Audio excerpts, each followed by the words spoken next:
My name's Ross Blankinship. I'm from Houston, Texas. I joined the Army in the summer of 2006, graduated basic training in Airborne School, and went off to the 173rd Airborne Brigade, 2nd Battalion, the Rock, on a recon platoon in November of 2006. Less than a year after I joined, I was already being deployed to Afghanistan in support of Operation Enduring Freedom 8. We called it the Ocho. Our battalion was spread out across 4 main valleys: the Waigal, the Pesh River Valley, the Korengal Valley, and the Chowkay Valley. Those were in 2 different provinces, Nuristan and Kunar. My worst day was November 9th, 2007. We lost 6 American soldiers and 2 Afghan soldiers that day. It started on November 8th, but the story begins before that, with the overrunning of a base close to ours. After the base was overrun by some 50 insurgents, they decided to shut it down. And after shutting it down, the soldiers at that base came to our base, Bella. About a month later,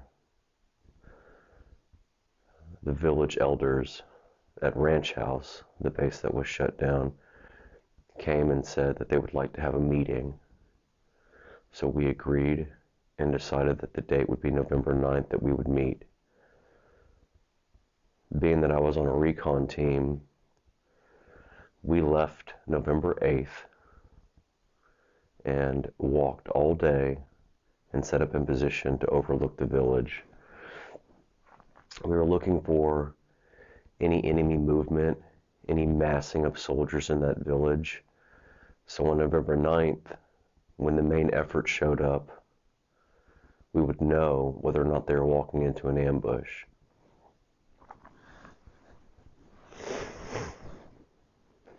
So early the morning of November 9th, the main element, which was about 15 American soldiers and maybe 6 or 7 Afghan soldiers, left Bella for Ranch House, really a city known as Aranas. And they walked and finally arrived. They had their meeting. And when they decided to exfil, to head back to Bella Base, they were eventually ambushed.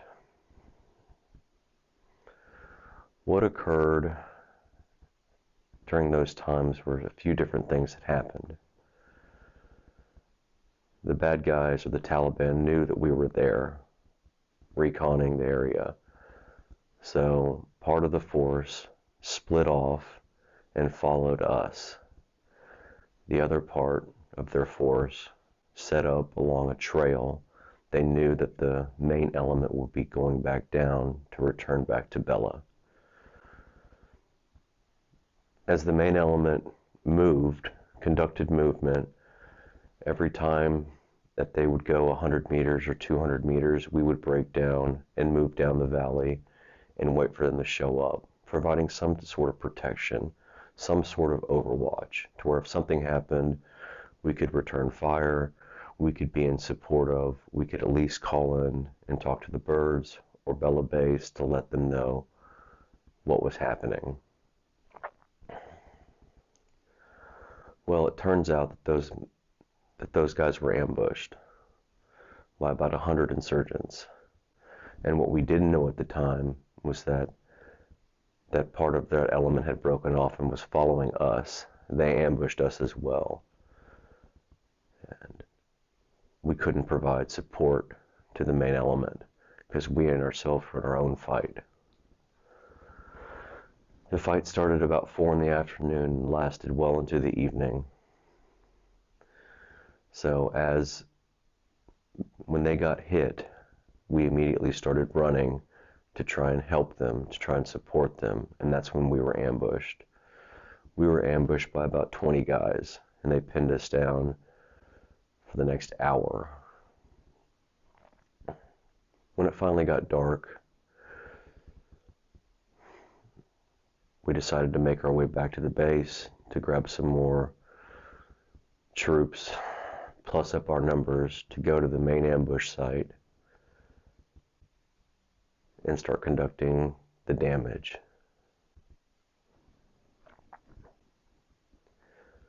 I remember several things about that day. I remember the radio and just the sounds that came through that radio would just make your stomach hurt. The screams, the cries for help,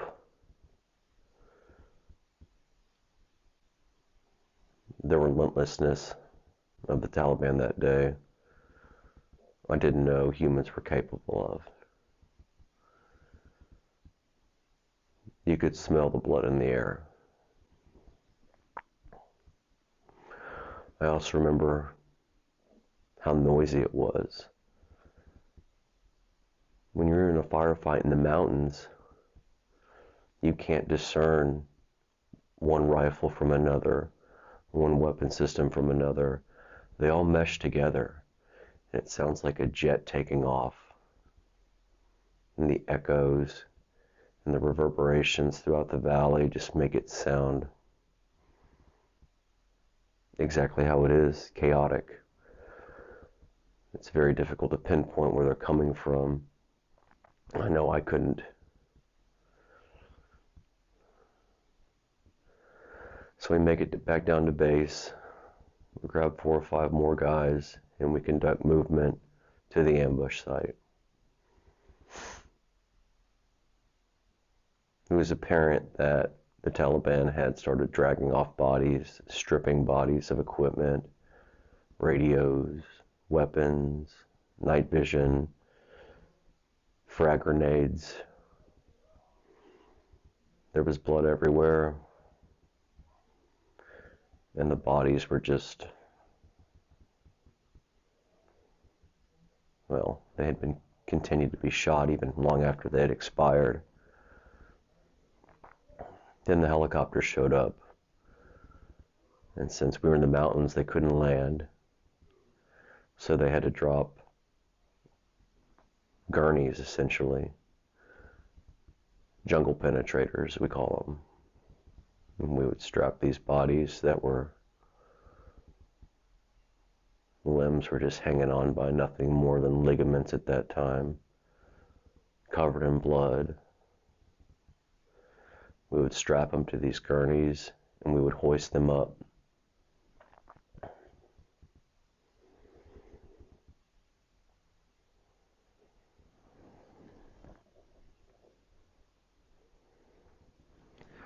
That operation took all night. Everyone on that patrol had been shot or was already killed. And was just chaos.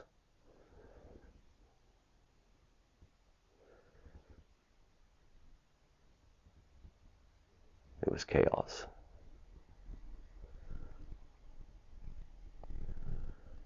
I remember thinking, is this normal? This wasn't my first gunfight, but I was still pretty new. I thought this was just kind of the way it went.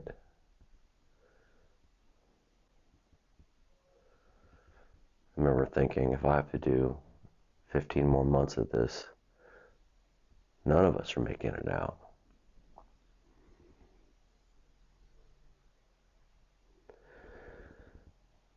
Well, I was lucky enough to make it out. A lot of other guys didn't, even after that fight.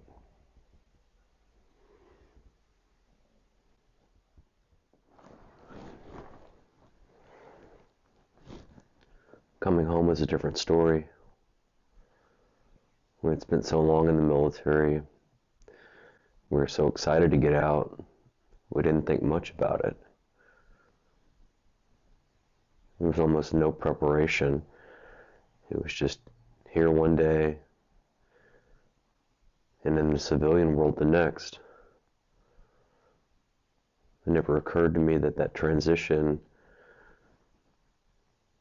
from deployments, from training cycles, from being around like-minded individuals, to the outside world, the civilian world, would have been hard. You think about all the issues all the experiences that we went through. We never had time to work through those.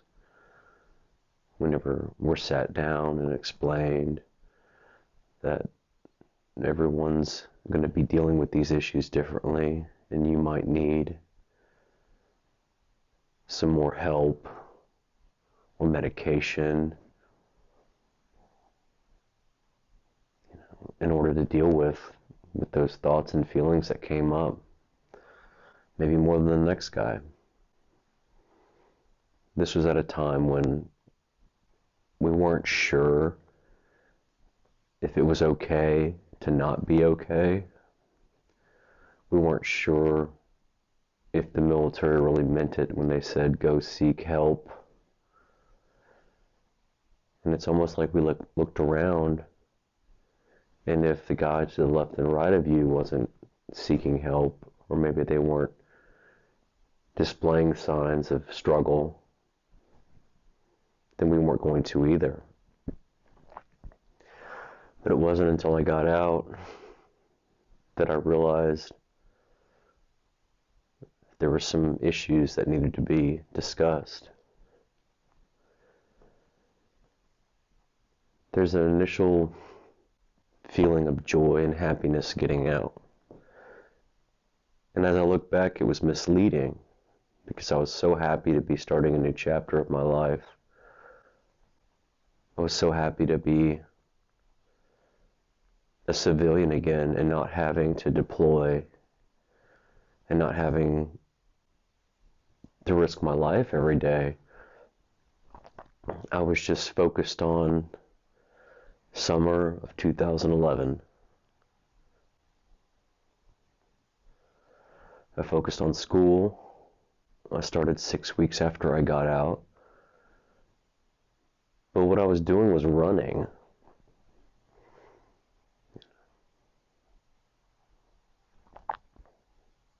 And so when school finally stopped and I graduated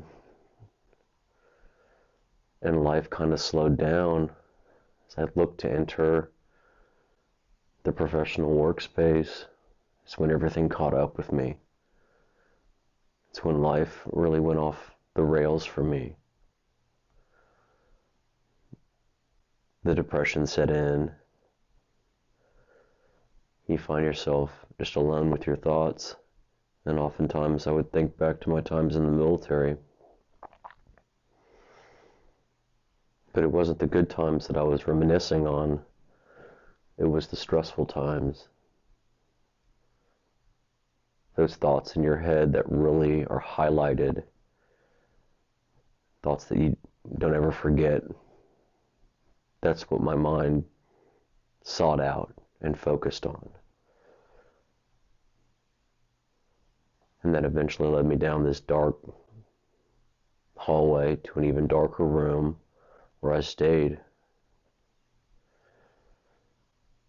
I got out in 2011. It's 2021.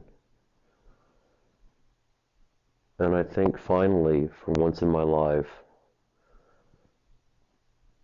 I'm at a spot where I can honestly raise my hand and say I need help. And at the same time, truly be ready to receive the help. Some guys' pain tolerance is a lot lower than mine. Some guys are higher. But at a certain point in my life, at this point, I recognized that truly is okay not to be okay. The only caveat is that if you want to make progress, if you want to get better, feel better, do better, it starts with work and dealing with some of these issues that we may have neglected for a decade. Some guys maybe more. It's not easy, but it can be done. The road to feeling like your old self, it's a long road. It's a rocky road. But if you truly want it, and you're truly willing to put in the work, you can get there. I'm on my way now. Gosh, I just go back to how long I waited, how long it took me to realize, to raise my hand and say, I need help. There are resources out there. Truly good resources. Not, they send you a pamphlet or a little card with the suicide hotline on it. That does nothing for guys that are wanting to make changes. That's for crisis moments. We're trying to stay to the left and right of that.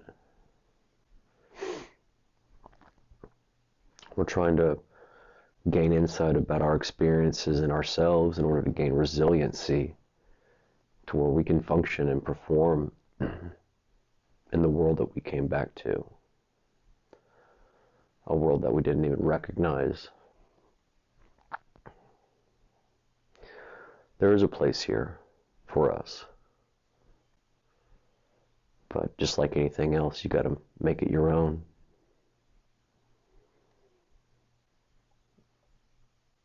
I tell people all the time, I don't have enough fingers or toes to count how many guys I served with that are no longer here for one reason or another, for any other reason under the sun, any reason, whether it be suicide, prison, alcohol, drug-related incidents. I think of those guys that never made it to the point that I'm at today.